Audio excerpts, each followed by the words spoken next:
Hey guys, right, listen. Some of you, I'm preaching to myself, yeah. We got to get our fight back. Like, I mean, fire in the belly, yeah.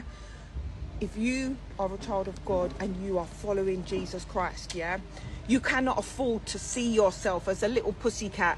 You are a lion. The Lion of Judah lives inside you, and he's not called us to live a passive life. Now, many times, many of us that have these like prophetic callings on our life, we would have been raised in systems where the enemy would have been doing a work on us from young, trying to destroy our identities.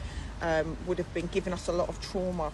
We would have experienced so much rejection, torment, abandonment, right? Because he wanted to distort your identity from young by getting even those closest to you, parents, to reject you, to not understand you. You know, then you would have gone on to attract like toxic relationships. But I am called to those that are broken, those where society has even written them off. Yeah, because I know the God of all, the God of restoration, the God that can turn beauty from ashes, the God of miracles.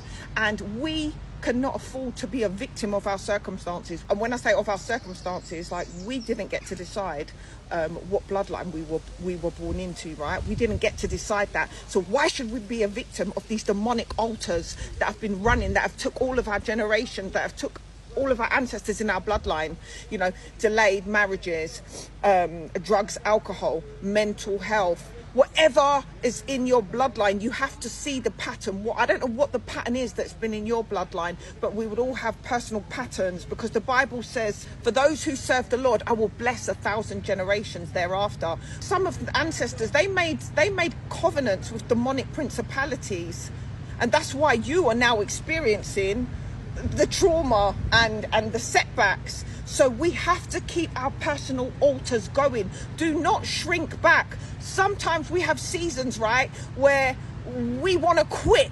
We just think this is impossible, God. But that's when you need to push in harder.